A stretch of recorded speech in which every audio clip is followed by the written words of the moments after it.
Alors que nous entrons dans le moment consacré à l'entretien avec notre invité du jour, nous allons vous permettre de regarder ces images qui ont été captées par nos équipes sur le terrain dans le 4e arrondissement de la ville de Douala, au lieu dit Grand Hangar à Bonabéry, où a lieu un accident de la circulation, lequel s'est produit hier. Des informations relevées par nos équipes sur le terrain font état des agents communaux de Douala 4e qui ont voulu apposer des sabots sur un véhicule et donc le conducteur a refusé d'obtempérer. C'est donc dans sa fuite, sa course folle qu'il a violemment percuté une moto et à bord de cette moto, le conducteur, une femme enceinte, tous décédés sur le coup. Et donc ce matin, avec notre invité, nous parlons de l'urgence à encadrer les activités de la police municipale au Cameroun. Il faut dire que ce n'est pas le premier incident en rapport avec les activités de la police municipale enregistré dans la ville de Douala. Notre invité de ce matin, Achille Azemba, est conseiller municipal. Bonjour. Bonjour Gladys et merci de me faire l'honneur de participer à votre prestigieuse émission Cadence matinale. Permettez-moi aussi de vous présenter mes félicitations parce que je regarde Cadence matinale tous les matins et on n'a rien, vous n'avez rien à envier à d'autres présentatrices d'émissions de la même gamme.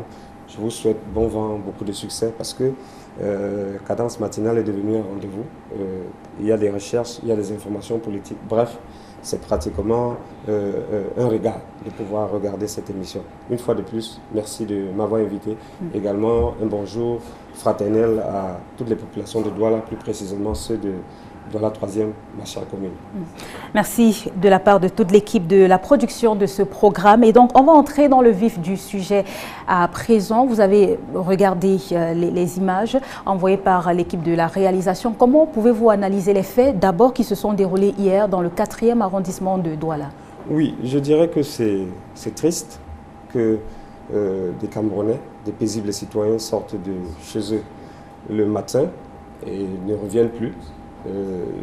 Personne ne peut trouver cela acceptable, surtout que les circonstances de ces décès font encore plus mal.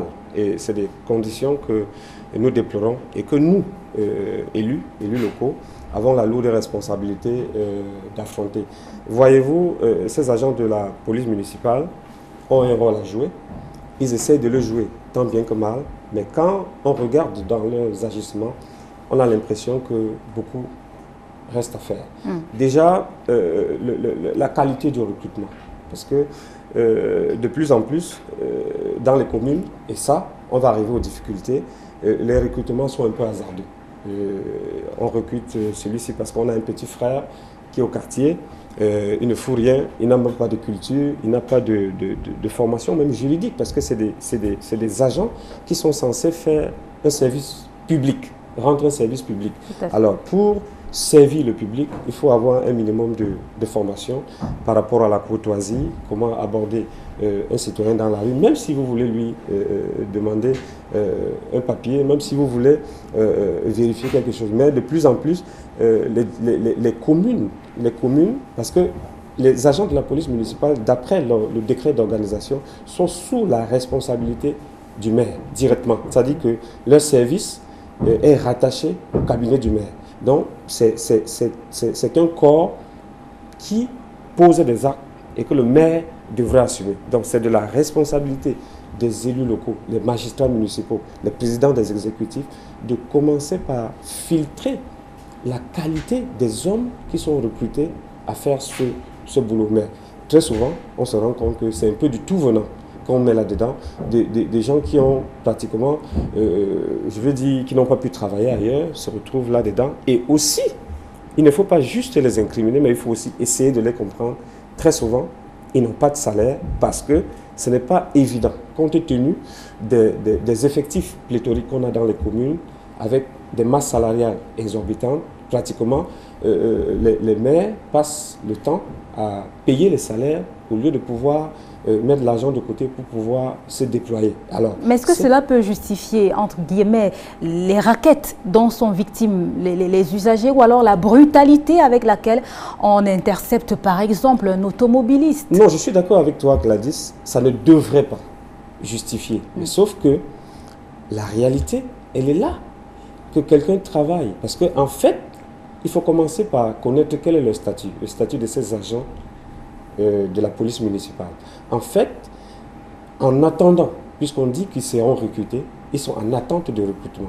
Mais avant d'être recrutés, ils sont considérés comme des saisonniers, c'est-à-dire des temporaires qui sont utilisés pour des tâches précises en attendant que leur situation financière s'améliore. Mais sauf que, en tant que saisonnier ou temporaire, il a droit uniquement au SMIC, autour de 42 000. Vous vous rendez compte que pour que quelqu'un vive dans la ville de Douala, avec le SMIC, c'est très compliqué. Alors, ils sont obligés, parfois, de passer par le racket pour pouvoir... Ce qu'on ne justifie pas. Ça ne devrait pas être ça. Parce que si vous acceptez de faire un travail, vous devez le faire correctement. Alors, j'explique, parce qu'il faut qu'on présente la situation et que chacun fasse sa petite idée. Et je parle des difficultés. Donc, logiquement, on aurait pu trouver un statut à ces agents de la police municipale qu'on aurait commencé par faire un recrutement de qualité. Donc, actuellement, l'un des problèmes fondamentaux est celui du recrutement qui se fait d'une manière hasardeuse. Vous allez voir même comment ces agents de la police municipale parlent aux gens dans la rue. Et vous, monsieur, vous allez voir comment est-ce qu'ils interpellent les motos. C'est extrêmement compliqué. Pourtant, ce n'est pas de leur... ça n'entre pas dans leurs compétences d'interpeller un automobiliste. Ils doivent se faire accompagner par des agents de la police nationale, normalement. Mais quelquefois, c'est sous la barbe des agents de la police nationale. Et c'est ce qui est curieux. C'est la raison pour laquelle nous disons que ce n'est pas bien, dans le projet de construction d'une ville comme la nôtre, de faire dans du saupoudrage. C'est-à-dire que le président de la République a pris un décret pour organiser le corps de la police municipale, mais les moyens n'ont pas suivi pour que les maires puissent se déployer sérieusement. Et la ville a un grand besoin de ces agents de la police municipale. Je me rappelle à notre époque, entre 2013 et 2020, quand j'étais dans l'exécutif communal de la mairie de Douala 3e, on avait recruté ces agents, mais on avait limité leur champ d'action. Parce qu'on s'était rendu compte qu'il y avait des points névralgiques d'embouteillage, par exemple à Ndokoti, et nous avions recruté des jeunes qu'on avait formés quelques jours et qu'on avait mis à la gestion de la circulation. Donc un autre groupe prenait à partir de 13h jusqu'à 22h pour réguler la circulation. Ça permettait de renforcer la police nationale qui était là. Parce que Ndokoti, par les temps d'embouteillage, je ne vous conseille pas. Mais sauf que, justement, on a été buté à un moment donné au fait qu'il fallait les rémunérer. Et ça ne suit pas toujours. Parce que quelquefois, vous faites même un état pour leur rémunération. Les lourdeurs bureaucratiques font que ça bloque. Donc, ce corps dont la ville a grand besoin a également besoin d'un toilettage et d'une organisation minutieuse. Et pour cela, tout le monde doit pouvoir s'impliquer. Je prends par exemple l'exemple de la ville de Douala. On pourrait réactiver la plateforme de collaboration communauté urbaine ou mairie de la ville et les communes d'arrondissement. C'est-à-dire qu'on s'assoit et on dit, voilà une situation qui se pose. Comment faire pour doter la ville des agents de la police municipale dignes de ce nom? Parce qu'ils sont aussi la vitrine de la ville. Parce qu'un agent de la police municipale peut renseigner un touriste qui veut se rendre d'un point à un autre. Ces agents de la police municipale peuvent porter secours aux blessés. Ces agents de la police municipale peuvent aider un élève de la maternelle ou un élève du primaire qui a l'obligation de traverser la route pour aller à son école de l'autre côté, à traverser la route quand la circulation est dense. Ces agents de la police municipale sont utilisés pour le ramassage des corps abandonnés, parce que c'est la responsabilité des communes. Donc, vous voyez que leurs missions sont énormes et plus que jamais, on devrait trouver par tous les moyens financiers pour pouvoir encadrer, organiser et surtout former. Parce que tout commence par la formation. Un agent de la police municipale qui n'est pas formé est un danger. La preuve, ce qui s'est passé à Bonabéry, parfois, quand vous voyez une moto venir à une certaine allure, mieux vaut la laisser passer. Parce qu'il y a des millions de motos après. Mais quand celui-là insiste, ça veut dire qu'il a quelque part un problème au niveau de sa propre culture. Et voilà, patatras, l'irréparable s'est produit. 2 vies perdues, c'est de trop. Parce que la femme était voilà, enceinte. 3. Et on en est pour le premier cas. Pas plus tard qu'il y a 2 semaines, sur la pénétrante S, pratiquement un autre incident avec les mêmes caractéristiques s'est produit. Et nous pensons que c'est désolant. Et c'est de la responsabilité des élus de prendre le bâton de pèlerin, de monter au créneau pour également fustiger ce type de situation. Parce que quand les décideurs refusent de prendre les bonnes décisions, parce que je fais là allusion aux maires qui doivent monter au créneau, taper du poing sur la table et se dire vraiment, nous avons grand besoin des moyens pour organiser ce corps dont la ville a grandement besoin. Et cela passe par l'accélération du processus de décentralisation. Il y a donc urgence à encadrer. Un décret, c'est vrai. Le décret est là pour encadrer l'activité, mais il va falloir, après le décret, veiller sur l'applicabilité de la décision qui est prise. Est-ce qu'elle est effective? Faire une évaluation après un certain temps. Ce décret est sorti il y a quelques années, jusqu'aujourd'hui. Est-ce qu'on a essayé d'évaluer? On avait dit là-dedans de très très bonnes choses, mais est-ce qu'elles sont faisables? Est-ce qu'il y a les moyens pour le faire? Donc pour qu'il y ait une véritable décentralisation, il va falloir que les moyens suivent et que la volonté politique soit également. Est-ce qu'on ne devrait pas également passer à la phase de répression, par exemple? Parce que ceux de Bonabéry, après, ils ont plié bagage, ils sont partis sans être inquiétés. Est-ce qu'on ne devrait pas en arriver là, à sanctionner également Justement, il faut que les têtes tombent pour que les lignes bougent. Parce que, comme je vous l'ai dit, ces agents de la police municipale sont sous la responsabilité directe de M. le maire, de l'exécutif, du président de l'exécutif communal. Donc, s'il y a un procès et s'il y a également des sanctions, ça pourrait permettre aux autres de monter au créneau, de dénoncer cette situation afin que l'on puisse... Parce qu'on a l'impression qu'il y a une espèce de, je veux dire, de laxisme autorisé. D'un côté, dans les communes, il y a des recrutements abusifs, il y a des recrutements hasardeux, c'est-à-dire qu'on recrute plus dans des domaines ou les secteurs dont on n'a pas besoin. Vous trouverez dans des communes, et là ça pose le problème de la qualité du personnel communal. Vous trouverez dans des communes pratiquement 15, 30, voire une cinquantaine de secrétaires, alors que par exemple, le corps de ces agents de la police municipale exigerait au moins un effectif de 20-25, parce que je vous ai dit que leurs fonctions sont multiples. S'il y a des difficultés dans un quartier, par exemple, il y a plusieurs jours, vous ne retrouvez pas votre voisin, à un moment donné, vous vous rendez compte que peut-être il y a une odeur nauséabonde qui sort de sa chambre.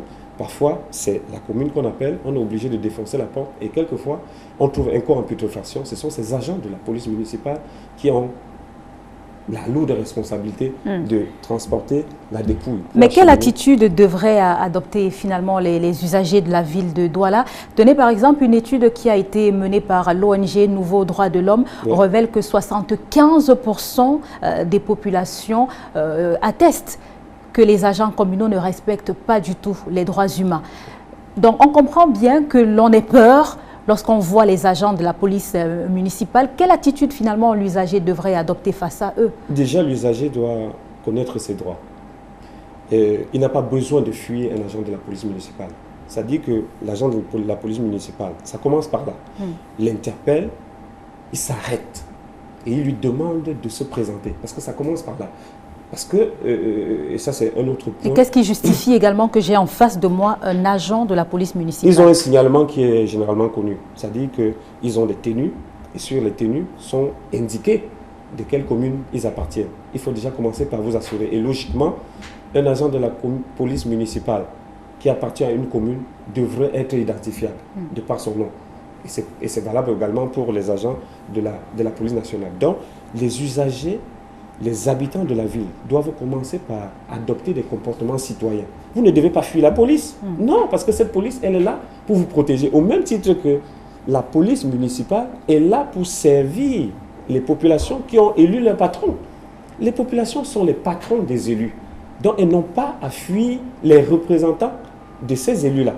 Donc, je ne vois pas pourquoi, quand il y a un poste de contrôle, que les populations prennent la fuite. Parce que nos rues, elles sont pétroites. Voyez l'incident qui s'est déroulé à Bonabéry.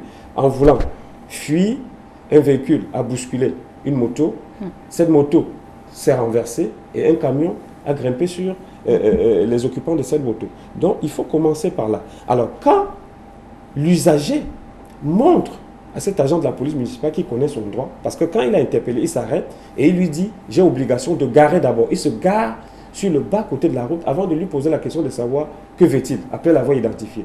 Une fois qu'il a identifié, parce que quelquefois aussi, ces agents de la police municipale extrapolent, ils demandent même les pièces dont ils n'ont pas droit.